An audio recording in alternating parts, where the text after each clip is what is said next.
without further ado, I'll start. African American culture plays a big role in our lives today. We're going to look at some different aspects of how they were back then during the mid 1800s and how some remnants can be seen in today's culture as well. America has always been unique because I've always called it a big melting pot or mixing pot of different cultures. Myself, I have a lot of French background. My grandmother's actually half French Canadian. Her grandmother was actually a French immigrant that came over, sailed across the Atlantic Ocean. So, we're full of different cultures. Irish American, Mexican American, African American, you name it. That's what makes America so special and so unique, in my opinion. So the first aspect of African American culture I'm going to talk about is their food. Back in the mid 1800s, the slaves that came across during the Middle Passage as slaves, they brought with them their different types of food, their different spices. They brought with them a lot of vegetables, and if they developed a good enough relationship with their slave owners or their masters, they oftentimes shared these recipes with their slave owners. So it was sort of a form of home cooking for them. They felt better because they were able to eat the foods that they had been familiar with back home. And this idea of home cooking I have at the bottom, soul food, kind of pertains to me in particular because me being away down here in Mount Pleasant at school, my home is up in the Upper Peninsula. It's 3 hours away, so I don't really get to go home. A lot of times on weekends, I officiate or I umpire baseball and softball. I do basketball. But the times that I do go home, I make sure that I get a home cooked meal from my mother because I've tried. I've even called her up and said, hey, can you give me that recipe for the homemade mac and cheese that you always make, or the chili? And I've tried myself, and it doesn't even come close to what my mom can do. And you guys, you'll appreciate that more when you move out of the house and when you come home to visit on holidays, when you have a home-cooked meal, because you can almost, it's like this might sound cheesy, but you can kind of taste the love that's, made into it. And that's what the slaves were trying to get, bringing their recipes across to their slave owners when they were making food for themselves and for others. So today, a lot of the Southern-style cuisine that still exists. Has anybody ever been down to Louisiana or down, in the South?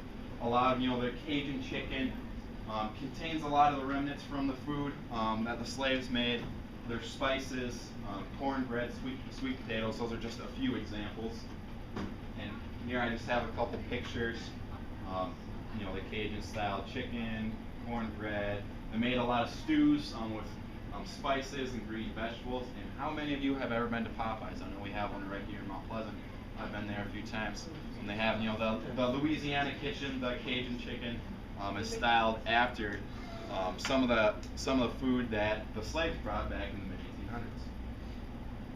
So moving on to the next group, music and dance. A lot of slaves, as a way to cope with the hardships that they faced, held gatherings where they got together, they sang songs, and they made music from what they could. A lot of them didn't really have instruments, but they sat down, they held gatherings, and they started making music just with their bare hands or with their bodies. So they started beats like, and somebody else would add something a different beat in. Somebody would start singing. I know I was talking to Tanner a couple weeks ago. There was a certain Pink Floyd song that started, and it started as all beats and rhythms before the singing, and that was what 1970s to 1980s when Pink Floyd was around. So just trying to tie that back into the music that the slaves made in their spare time. And they also sang while they worked in the fields to try and pass the time, to try and get through the day, get through the long hours in the sun, and to keep their spirits high. Because working throughout in the heat, not getting breaks, it's hard to do. So they used music, they used singing as a way to stay positive and get themselves through that. And a lot of jazz music and blues that became especially popular in the 1920s, the 30s, and the 40s sort of echoes the songs that the slaves used to sing in the fields. A lot of jazz musicians, African American ones in particular, they were living in a different time period, but they were facing racial segregation. So, you know, it was kind of similar to the way that the slaves were being treated. Obviously, they were living in a different time. It was a different era. But that can kind of be echoed from the jazz musicians as well. And I just have today's contemporary music. I know it's popular amongst you guys today. Hip hop is a lot of, you know, you can hear the beat is very prevalent. I remember back when I was in school, a lot of kids would have systems in their cars, and they would kind of bump to, you know, they would turn the bass way up, and you could hear them, you know, driving down the road about a mile away. Yeah, you know, you can still hear them. You know, they go, boom, you know, if somebody were to drive by right now, we could probably hear them. Does he? He's got a system. He goes bumping on the weekends. But and then I have techno music. I'm not really familiar with techno music. I don't listen to techno music, but I know it's basically all beats and rhythms. There is no singing. So that can kind of be tied back to when the slaves didn't really have a whole lot of instruments, and they were making, you know, music with their bare hands. One instrument in particular that did survive the Middle Passage is the banjo. And I don't know if you guys listen to bluegrass music, but it's a very key instrument in, you know, Southern style bluegrass. They play the banjo. You have the song goes on. But anyways, so that's music and dance. I have a couple pictures up here. Mr. Drake, he's a popular hip hop artist today, I believe. Here, there's a, you know, looks like a slave gathering, a woman playing a banjo, and it's just to signify the jazz. And, okay, so on to style. Now, a popular textile that African American slaves brought over with them was kente cloth, and it was used, you know, a wide variety of ways. Men and women both, you know, wore it in their dresses, their shirts. They had loosely fitted clothing was the style back then, and today even kente cloth is still made in some types of t-shirts and even bow ties as well. Now, how many of you out there own jewelry or beaded jewelry? I know beaded jewelry is pretty popular, like wrist bracelets, ankle bracelets, that kind of thing. A lot of the African American culture back then held true to today's beaded jewelry, that, you know, is seen still today. And hairstyles. Now, hairstyles, a lot of slaves at the auctions had their hair completely cut off, so obviously they couldn't really do a whole lot with their hairstyle. But if you were sold off into slavery at an auction and you worked indoors, you could keep your hair.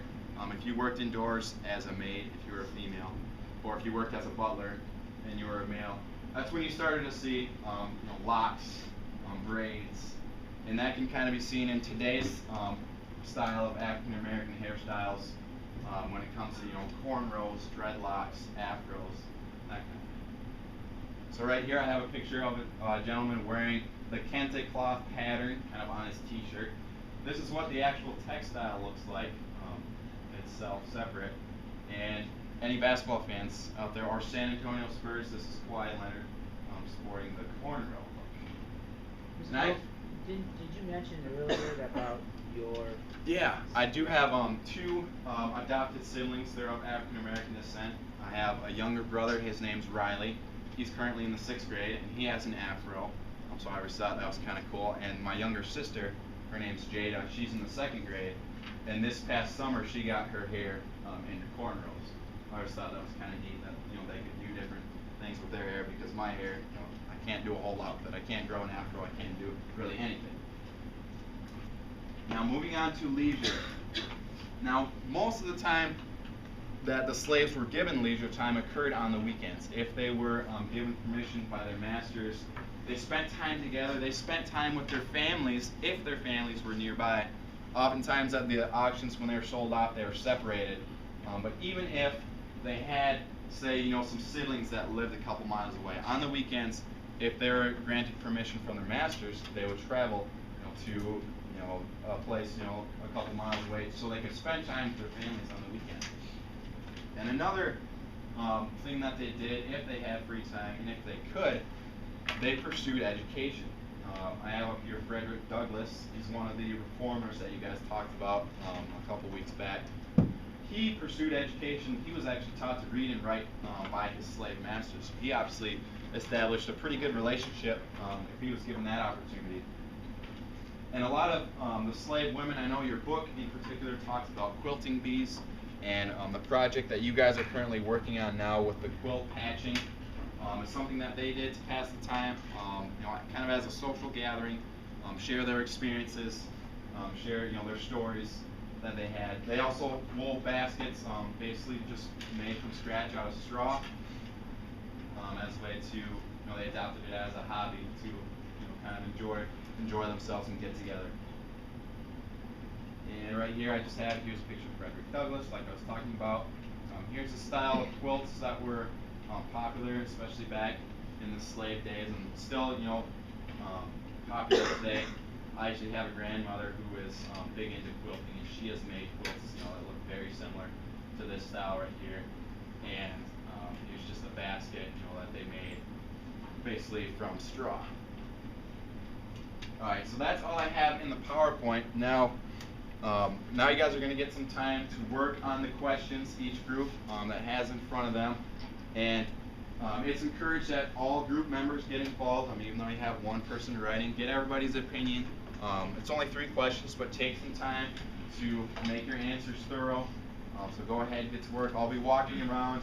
If you guys have any questions, I can also go back to any slides if you'd like me to, if you have any questions or if you want to look at a piece of information one more time. So go ahead and get to work.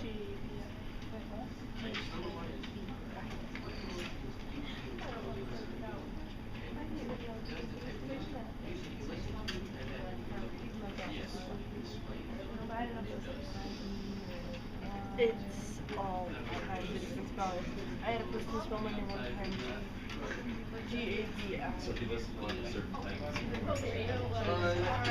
C-A-B-I-E. What activities?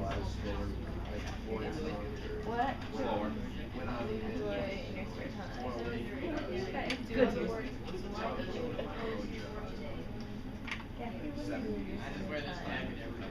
So a lot of the music that you listen to is What? obviously you're moving. I draw, ride bike. I like exercise. I like to. I feel like, you imagine working out to a slow song. You probably have a pretty me person. I wouldn't have a very good workout if I listened to slow songs. What do you like to do? If I wanted to fall asleep right now.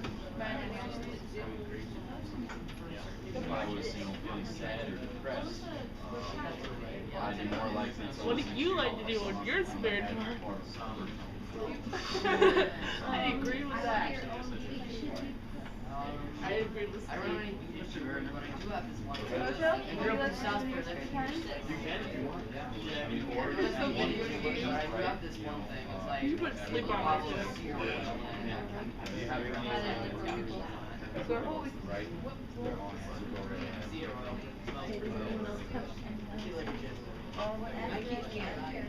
I like to cook. Even though I'm not very that good. You guys doing alright? I think if we get this question, we're doing it right.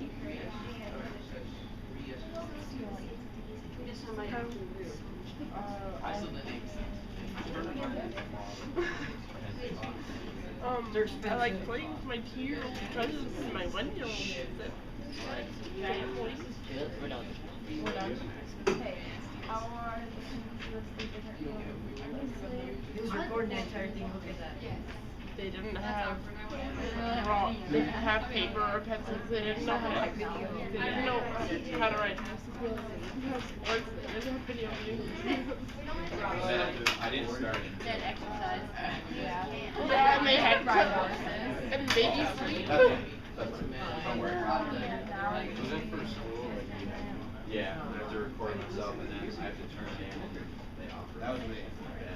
I listen to music when yeah, a little bit of pressure. Really, the technology wasn't as advanced.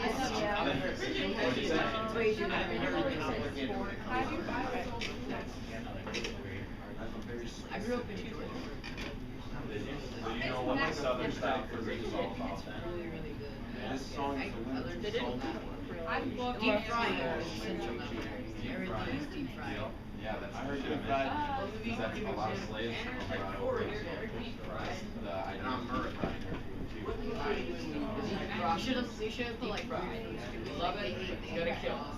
No, it's not gonna cut. It's just gonna be right back.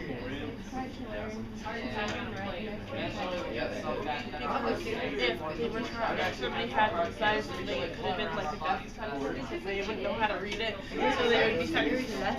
If they got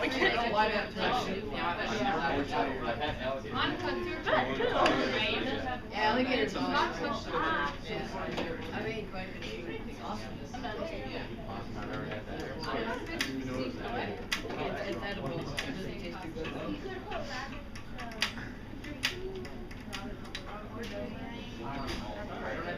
They're back.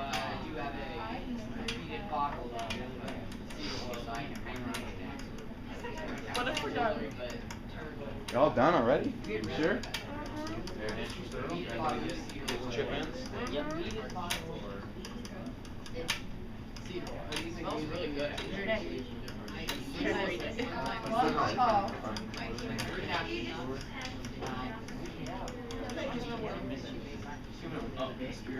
It's the bird. And they would know what's going on. Yeah. Even though school don't have anyone in the shower. Yeah, so people know it's going on. Yeah. Would you like It's like, we didn't forget about that. That's the way I don't have to.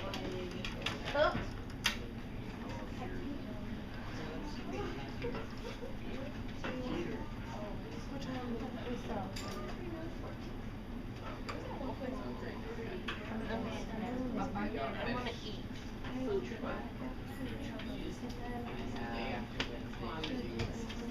No, it's Thursday. All I do is when I get home, I'm watching YouTube for like 3 hours straight. And then that's about like 7, 6 or 7, and then I mess with outside.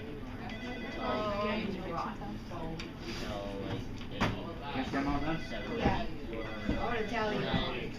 I watch some more YouTube. I'm done with YouTube in the shower, and I'm in the shower, I go to sleep. Yep, they're right my desk. Shut up, Wednesday. Yep, absolutely. Yep. Nope, I was gonna bring it up to you at school, because you just got up this week, but yeah. Who do you Where do you wear sweaters if it was 80? Okay. So you I like it. I just don't have. I got like this really old stuff. And then every other day I What about this type of brand? Like Nike? I have no idea what. You will? You're wearing Nike, Under Armour. Those are, you know, athletic apparel. You should eat a cane. You should get a Yeah, you I did not do that intentionally. You don't have right. Okay, that was just by accident.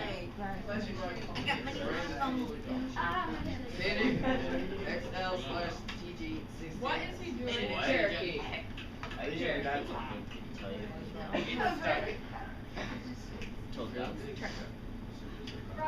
What?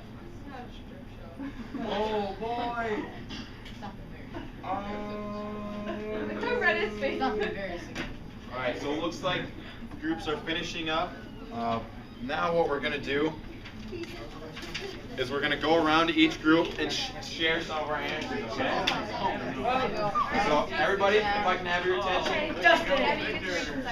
Finish up your last thought. I already shared Alright, we're gonna start with group 1. If you guys just want to go through, read the question aloud, then read what you guys put or an answer. Yep. We all just say something. You can have one speaker, you can all speak. We're just speaking. We're just speaking. Okay. Alright, so everybody listen up to what the food group has to say. Number 1? Yep, go ahead. Go through all of Do you them. want me to say like, Monica said this? No. Read the No. question. Read yours. Read your question. You can if you want. Just go ahead, do your thing. No pressure. Do you want me to Yes. Yes, read the question. Okay, so question number 1. What role does food play in your life? Why do you think the slaves shared recipes of their own with their masters? What do you guys get?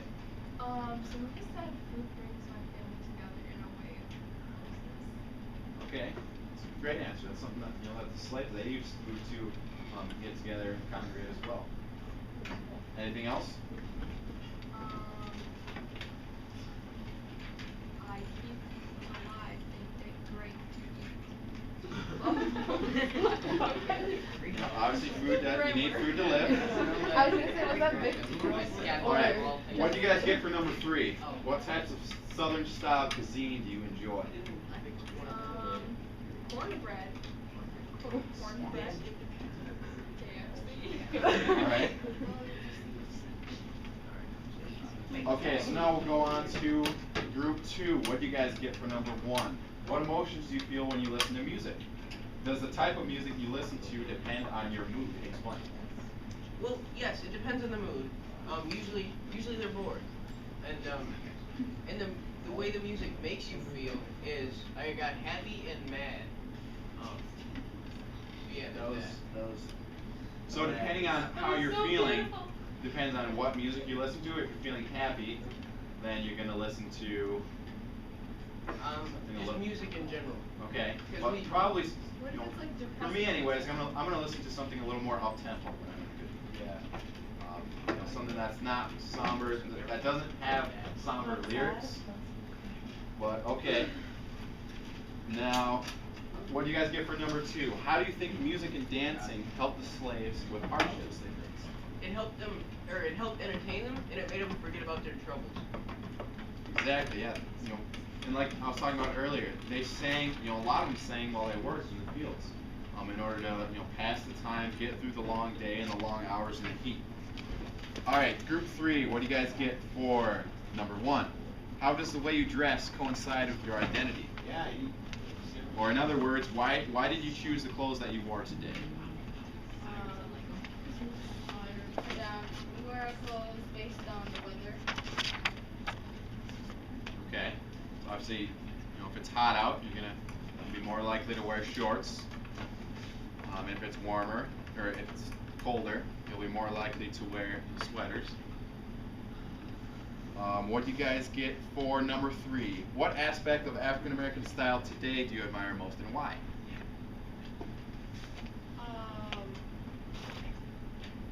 People in our group admire the hairstyles and kente cloth they use for their clothing. Okay. Do you have any hairstyles in particular? Cornrows. Cornrows? Alright. I've always admired cornrows too. Alright, last group, group 4. What do you guys get for number 1? What activities do you enjoy in your spare time? Often like drawing, exercising, riding horses, sports, video games, sleeping, and cooking. Okay, so some of those things, the slaves, they cooked it, they could. They video games? They didn't, obviously always played video games. didn't have video games back then in the 1800s. That's something that's fairly new. All right, one more. What do you guys get for number 3? Why do you think slaves tried to learn to read and write in their spare time if they could? If they got free, they would know how to read and write and know what was on. Right, exactly. If they did, free themselves, or if they were freed by their masters, it would have been a lot easier to, go on, communicate with other people, in the rest of the world, if they knew how to read and write. All right, so good answers, good work in the groups. Now, the last thing that I have for you guys. Question. Okay, in the music part, will they ever get yelled at for like singing in the fields? Personally, I do not know if they ever did. Okay, in trouble for what? If they ever got yelled at like by their masters. I think as long as they were working, I couldn't see how their masters would have trouble with us. If singing ever became a distraction, they probably got on them, said, hey, it's work. Oh, you skipped our number 3. Yeah, I kind of skipped around. Some groups. Yeah, no, we skipped our number 2. Yeah, we're running out of we only have 25 minutes, that's why. Yep. Now, who here has ever heard of the Charleston dance? Or I've heard of it. you've heard of it? Do you know how to? No. So we only have one person who's ever heard of the Charleston dance. I've heard of it. You've heard of it? Okay. Just a little background information on the Charleston dance. It actually became popular in the 1920s, kind of in the jazz swing era of music. But it's actually something interesting that I found out recently. It's actually derived from an early slave dance that they performed when they had those gatherings. But it's not directly, the slaves didn't do the Charleston, but a lot of the stepping that is involved in the dance can be traced back to what the slaves did. So I actually learned how to do the Charleston. I was actually in a play in the 6th grade. It was based in the 1920s. So if you would like, you don't have to, but I'm going to do a quick tutorial of how to perform the Charleston. It's a very simple dance. So if you want, just go ahead and stand up. Make sure you have enough room. You don't need much, just 2 or 3 feet in front of you, 2 or 3 feet behind you. You don't have to, but if you want to, go ahead and participate. All right. Come on, Bridget. We're doing it. Yeah, do it. You don't have to, but Can I go over my nanny and dance? have fun with it. Come on. Alright, let's do that. Okay. So we have some music, but before Mr. Meyer plays the music, I'm going to go through the steps very slowly. It's a very, very easy dance. Now, I always start with my left foot, my left leg. And it's just 1, 2, 1, 2. All right? Left, right, left, right. That's all there is. Now you can add your own variation. You can add a little bit of bounce to it, okay? Once we get music, it'll be easier to, add your own variation. You can add, jazz hands. You can swing your arms. You can do whatever you want. You can point. I can't do more than one thing You can lean back and tilt forward. You get a heel tap when you're in the front and a toe tap when you're in the back. All right. You can snap your fingers. You can change directions. You can do it side by side as a line dance. All right. So yeah, you can add a little twist to it. Mr. Garvin, you want to? Perfect. Right? You got the rhythm and everything. Yep. You got to just get the rhythm. You can add a little bounce to it. Snap your fingers. Wave your hands. Oh, right there. No, you did. You do that twist on your foot. Yep. And you go up I'm and you do not it. really good at twisting it, but I kind of like the bounce. Oh, He's got the beat. Oh, you did.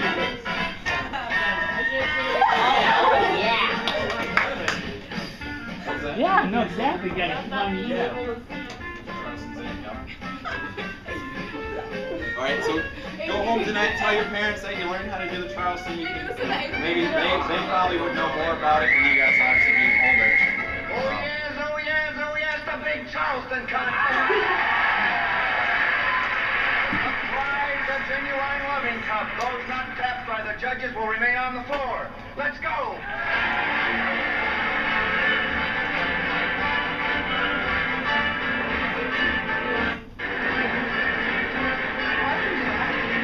You can Charleston